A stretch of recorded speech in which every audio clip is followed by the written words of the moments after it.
Hello, ladies and gentlemen, and welcome to Mint Etc. I'm your host, Gautam Srinivasan, and today's exclusive episode is brought to you by Slack. Here we will deep dive into the essence of productivity, a concept that goes beyond the desire to maximize output for increased profit. It is about creating an atmosphere that thrives on innovation and creativity.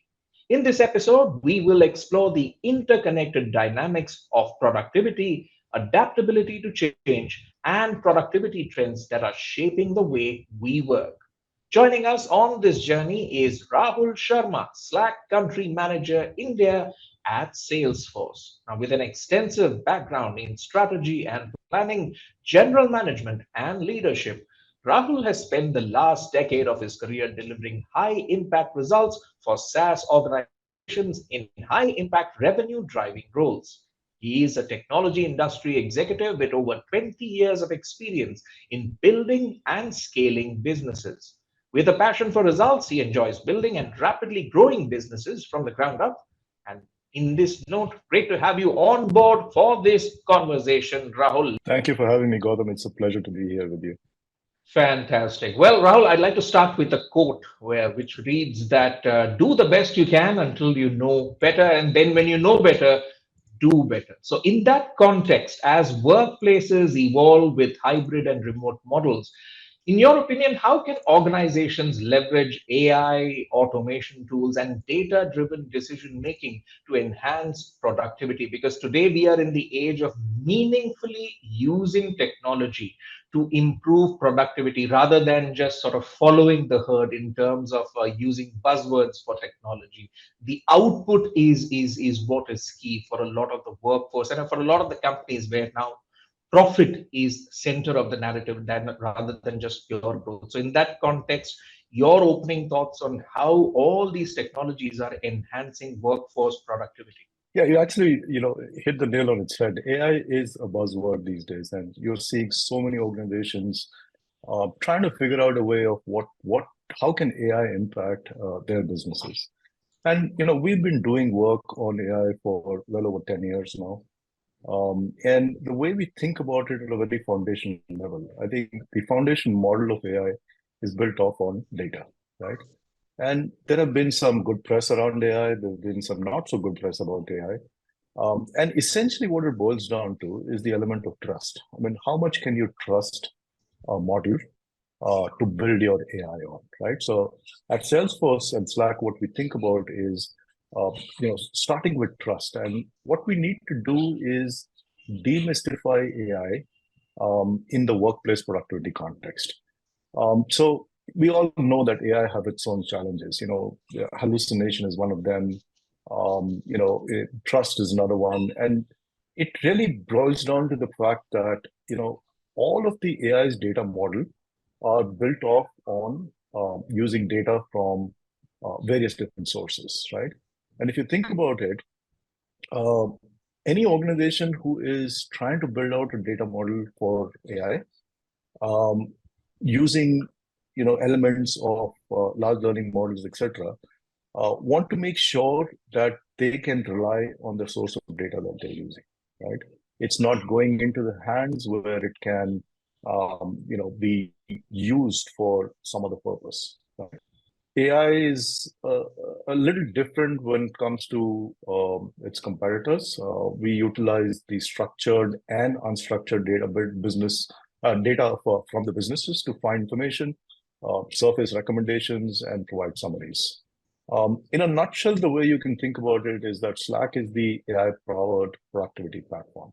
What I want to make sure people and audience understand this is your data is not our business. And this is what is critical to the element of bringing trust, right? Over the past few quarters that we've launched our AI platform inside of Slack, we've seen from our internal analysis that users of Slack could save up to 97 minutes per week using Slack's AI features, right? So that's a huge improvement in the productivity. We've also seen adoption of AI boost productivity by 53%. This is as per the Slack's State of Work report. which brings in elements of integrating AI, automation, data-driven decisions to enhance efficiency. So think about building in AI-powered virtual assistant, workflows, predictive analysis for resource planning, and intelligent decision support systems. So this is all part of the Slack's productivity platform. Wow, 53% boost in productivity. And I think you hit the nail on the head by using the keyword trust, because at the end of the day, AI is sort of an amplifying force, right? It's a Mhm. force for good, but if things go wrong, it can also amplify the reverse. So you need to make sure that you've got all of your ducks in a row in terms of your data initiatives to make sure that AI is working for you, for the organization, and of course for the workforce as well. But taking that data point that you mentioned, that 53% boost in productivity in the context of distributed teams, because we are in a globalized era where teams are spread all Absolutely. over. And of course, post the pandemic, there's been an increasing reliance on remote work. So I want to understand from you, Rahul, what role do digital collaboration tools play in fostering effective communication and teamwork among distributed teams so that the productivity engine keeps running more and more effectively? And of course, the talent pool becomes more diverse and, in a sense, more strengthened because of that diversity. Yeah, absolutely. And if you think about it, with this distributed workforce all over the globe, that was the foundation on which Slack was built on. I mean, just a backstory, a small one, which is on how the origin of Slack was. Our founders were actually making a gaming app, which was a multiplayer gaming app distributed, and the developers were sitting out of different parts of the world, and they wanted to build a communication source where they could collaborate with each other to build that app. But that app never took off. But what we saw the pivot happening was that Slack was born out of that idea, right? A few examples of how we've seen organizations use Slack in their environment to boost productivity, which is across multiple time zones, across various countries that people operate in, is that think about all hands meet that I want to do, and I have distributed workforce sitting in ASEAN, in EMEA, in US. Not all the teams can come together for that all hands, right? And what we do is we record our all hands and then put it up on Slack for the workforce in different parts of the organization to view it at the time convenient to them, and then continue that conversation within messaging, within threads about what they found interesting out of that, what they could contribute to, or ideas that can shape up the future narrative of it, right? And that's the idea of how Slack was born. And we all know that you take any business who uses technology, right? And the system of records that they use, marketing automation tools, customer relationship management tools, or what have you. All of the technologies that they use helps organization to do about 20-25% of the structured data work. But we all know in real life, uh, work actually happens when conversations happen, right? You and I are talking about things, so we get into ideas that we can shape forward to execute, right? And it's those real life examples which come in an office environment where you're just, pivoting your chair over to a colleague and say, "Hey, I want to know more about this one subject that I think you're an expert on," and that conversation then leads into a good, productive conversation, right? So think about doing that in a way where you could do that with almost anybody around the world, right? We have features like huddles, which is a quick conversation, audio video conversation with your colleague. You just need to ping somebody and say, "Hey, are you available for a huddle?" And jump onto a huddle just like you're meeting some colleague in the office, right? You don't need to put in a structured calendar invite for a 30-minute meeting for a 10-minute conversation, right? And those are things which help drive this multi-complex multi-environment workplace. Absolutely. It's those digital links which power the human connection, because at the end of the day, we have to recognize that as humans, great ideas can come about at any point in time. And you might not need, as you mentioned, a half an hour conversation. You might sometimes just need a 5-10 minute conversation with your colleague to flesh things out. So as long as Absolutely. technology helps, that enables that flexibility, magic can happen in the workforce. But I also want to take the conversation in a certain direction. This theme especially came out during the pandemic, which is of burnout, because at the end of the day, when you keep having these meetings, the question which some had raised was, what happens to the workforce if they keep doing this continuously, since it's such a marked shift in the way that we have worked over the previous decades so far. So your thoughts, Rahul, that in the pursuit of productivity, what strategies can businesses employ to effectively balance this drive with measures to prevent burnout and maintain high levels of job satisfaction among employees? Yeah, and there are some remarkable pieces of work that I've seen by various organizations in this space. I'll talk about one of them, which is a customer of Slack, and then another one which we use here at Salesforce. A customer of ours uses Slack to actually onboard employees who are going to be joining, let's say in the next couple of weeks' time. And the way they go about doing that is they bring in the future employee onto a Slack channel with people who he or she would closely work with, their team members, their extended team. Not only just to pre-board them into an experience of here's your colleagues, this is what they do, but also get insight from them, right? So it's a very nice way of engaging with workforce who's going to come and work for you in the next couple of weeks' time, right? But I think one of the most remarkable thing that I've seen at Salesforce and Slack is a concept that we call as flex team agreements. Now, each team with the overlaps that they have with the other teams. So, for example, a sales team overlapping with a pre-sales team and a post-sales team. Um, you might not necessarily be in the office at the same time, but the flex team agreement sort of allows you to come together to define how your team will show up, right? So it defines ways in which you can align on, okay, we possibly will explore on being in office 2 days in a week, and these are the 2 days that we should come together and do work which is collaborative, which requires deep discussions, and then rest of the days we could be remote and be doing follow up on those deep discussions by doing some focused works, right? And expanding on that focused work would be the idea of collaborating with your team members over Slack on the project that you're going to work on, right? So that's the bit that I could talk about in terms of the experience that I've seen our customers have on having these arrangements, as well as what we do here at Slack and Salesforce. Absolutely. And it also drives focus where you're at the workspace, the physical workspace, with a focus on activity rather than just being there for the sake of it. And you can remote Absolutely. work when required, so that it's the maximized use of your time and resources in terms of collaboration and, of course, taking things forward. We discussed I the think onboarding if I side. may just add one more bit to it, this whole notion of work being a location Hmm, um, got shattered by the pandemic. I think hmm, any business around the world, every business around the world got impacted with it. But all businesses managed to work through that to figure out a way where work is not tethered to a location. Work could happen hmm. from anywhere, right?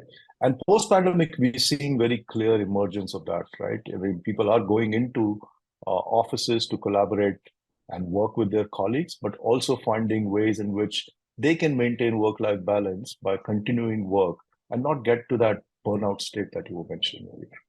Absolutely. But a sort of a divergence to this talking point is also the value that tasks bring to the table, especially when you're remote working, because at the end of the day, the bean counters will always be working to see, how much are these tasks, are remote tasks bringing value to the table? Are employees as productive as they were in a remote sense versus when they are in the workspace? So physical workspace. So Rahul, your thoughts on how can organizations identify which tasks are considered high value, and what strategy, in your opinion, can they implement to prioritize these tasks for their employees? So, because as I mentioned, today we are in the age of productivity for a certain outcome, business value, which means leaders need to identify, team leaders need to identify which tasks should be prioritized by their employees. So, your thoughts on this? I think it's a very important topic. It's equally important to ask employees and teams what they find repetitive and mundane, and bring them onto a journey of how they can use technologies like AI to assist in various kinds of tasks that you're doing, right? It has to be a two-way conversation. Our recent research, which we did with over 10,000 desk workers globally, found that nearly 43% of respondents have little or no guidance from the leaders on how to use these AI tools. More on this, those workers who did get guidance from the businesses and the leaders involved in that were 6 times more likely to have experimented with AI tools at work. So clearly, the priority for leaders is to work with their teams to identify areas that AI can assist, and in that process, think about the types of AI they want to implement. An assistant, it can be a very important way. Building in integrations, there's a report that I recently read from an analyst which said that um, any organization could use anything between 23 to over 1,000 pieces of software in their environment, right? Now imagine having to log into these softwares to do tasks, right? And Slack integrates with over 2,600 technologies. So I could join a meeting from Slack. I could approve a travel request coming to my desk from Slack. I could approve an expense management, raise time off, and so on and so forth, right from within that one system of engagement, right? Mhm. That is a huge productivity driver for me because I'm not then logging into those 1,000 pieces of software that I need to use, but I am getting that task done right from integrating that inside of Slack itself, right? And that's a huge improvement in boosting productivity.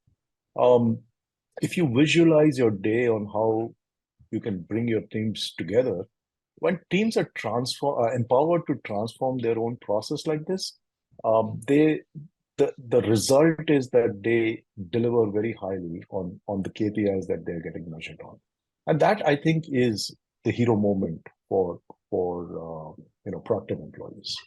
Absolutely. And it's also a momentum play, because as more and more of these small wins sort of come by, the transformation becomes more exponential, because more and more stakeholders can be brought into the ecosystem in terms of agreeing to change the way the leader team dynamic works in terms of say addressing a particular business outcome. And this light touch system of engagement, as you outlined, one system where you can access anything and everything from the organization's perspective to do your job in a better way. That works from an employee perspective as well. As you mentioned, you don't have to go across, say, 10 or 15 different platforms to try and do two or three different things. Now, that brings me to my next question to you, Rahul, because considering the diverse range of workplace personas and preferences, I want to know your opinion on how can businesses tailor their approaches to technology adoption and organizational goals to accommodate different strengths and weaknesses while maximizing overall productivity. Yeah, I think to accommodate diverse workplace personas and preferences, organizations could start by adopting goals and embracing flexible solutions, which are more personalized and inclusive, both in their approach and outline. This will help businesses maximize overall productivity.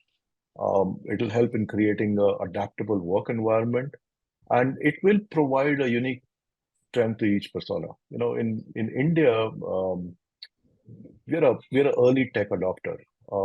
The research report that I was mentioning to you earlier on Slack's workplace persona research, um, there were some very interesting highlights that came out for India as a workforce. First of all, it's a young workforce. Average working population is less than 30 years old. And that's a good place to be because the technology adoption becomes very high, right? And the research came out with data points like 23% of the workforce were problem solvers, which means that they were highly action oriented. They were looking at real-time problems, tackling them, solving them. You know, there were about 10% of that workplace persona which were expressionists, which indicated that, they were um, getting their voices heard about challenges that are facing. They may not be, solving for them, but they are highlighting what the problems look like. And this indicated that, AI was being embraced in the workplace. So these solutions over the time have enhanced productivity. 75% adoption of AI and automation tool in India, which is, I think, highest compared to any other country. And employees who adopted AI at their work, they are 53% more likely to have significantly higher levels of productivity than the ones who do not use that. All right, but also taking that data point into consideration when we talk about upskilling and reskilling, because there the issue is for a young workforce, maybe upskilling and reskilling might not be much of an issue, but for a slightly older workforce, there might be. So, your thoughts on the role that upskilling and reskilling initiatives need to play in boosting productivity and ensuring that employees remain adaptable in an ever changing work landscape? Because somewhere for leadership, the question will also be that the technology landscape keeps changing and I need to drive my employees to upskill and reskill themselves. The question is, how do they do that in a manner that it doesn't seem abrasive, but rather the employees welcome the chance to upskill and reskill themselves? Yeah, that's a very important point. And upskilling and reskilling has always been crucial for boosting productivity.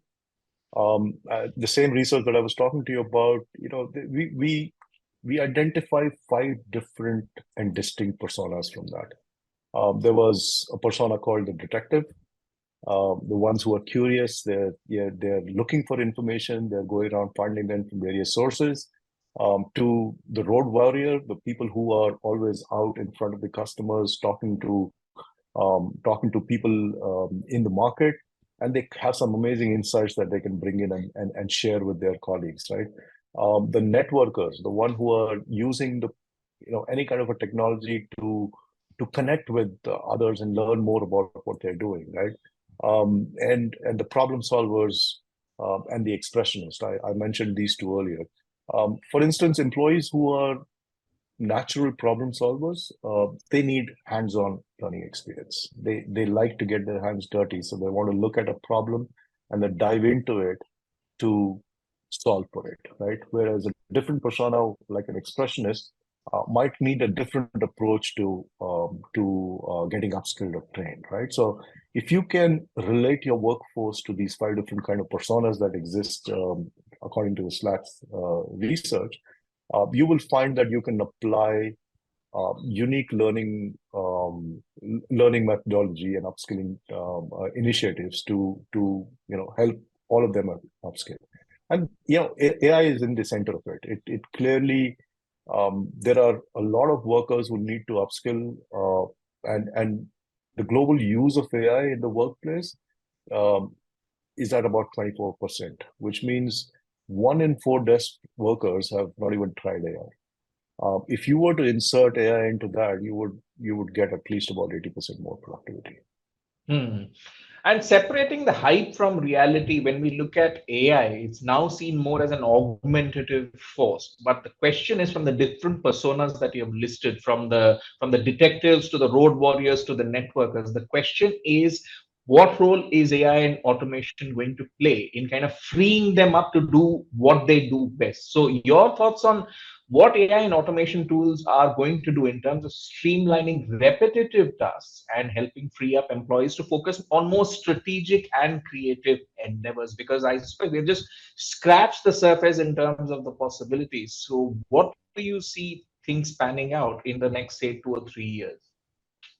Well, I think automation plays a very crucial role in streamlining repetitive tasks. We had the era of the RPAs where most of the mundane tasks were then put into a robotic process automation, and that increased a lot of productivity for tasks which are repetitive in nature. And this liberated employees from mundane activities that they were all doing, right?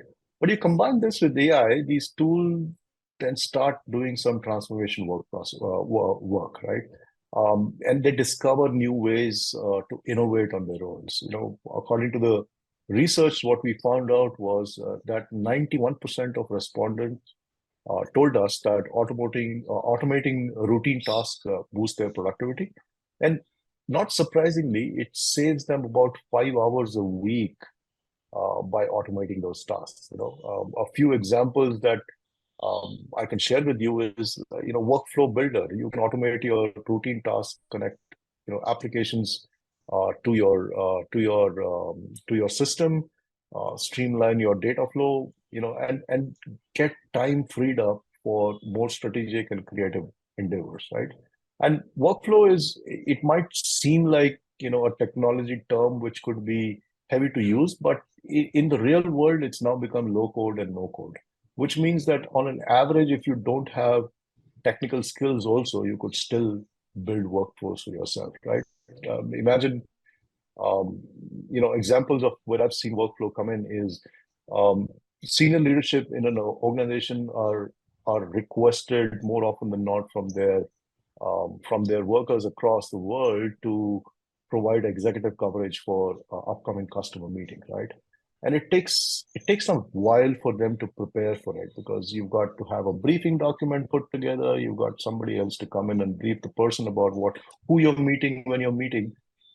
All of this can be automated by use of workflow. So the exec who's preparing themselves to support your meeting could come in handy with all the documentation and background information that they require for their upcoming meeting, right? And these are just few examples of how people are putting automation to work. That's putting more power back in the hands of the worker. There are um, there are 3 million daily workflows that run in Slack, and 80% of those workflows are built from the business users, not technology teams. Fantastic. As they say, free your mind and the rest will follow. So you're, in a sense, giving your customers the power to make technology work the way they want to rather than the reverse. And this flows into the theme of democratization of data to unlock business value for companies and employees. We're almost out of time, Rahul. So I want you to bring together whatever we have discussed, the key talking points in addressing this question of the role that cloud-based collaboration tools play in fostering remote teamwork and streamlining workflow processes. Your summary statement on this, Rahul. I would say there's a concept that we talk about at Slack is deep work versus quick work. And think about quick works to be quick tasks that you have to finish, but you spend time logging into systems, bringing them up, and then completing that task. You could almost just integrate that with a cloud-based collaboration productivity platform, right? Um, think about using those with tools which are like Huddles or Canvas or Threads, which can provide an open knowledge bank for the teams to work on. Um, you know, Unite that with AI, and the real power of transformative work starts unlocking itself. All right. Use the tools at your disposal to unlock magic for you and the company at your place of work and unlock value for your enterprise. That's the message coming in from Rahul. Thank you so much for joining us today, Rahul. And ladies and gentlemen, our conversation with Rahul Sharma has shed light on the ever evolving landscape of workforce productivity. Now, from the current trends shaping the way we work to the role of collaboration tools in fostering real time decision making, Rahul has provided invaluable insights into navigating the complexities of the modern workplace. And it is evident that organizations must embrace digital transformation, leverage data driven decision making, and most importantly, prioritize employee experience to foster a holistic approach to productivity that just goes beyond mere output matrices. Thank you for joining us here on Mint, etc. Take care and be well.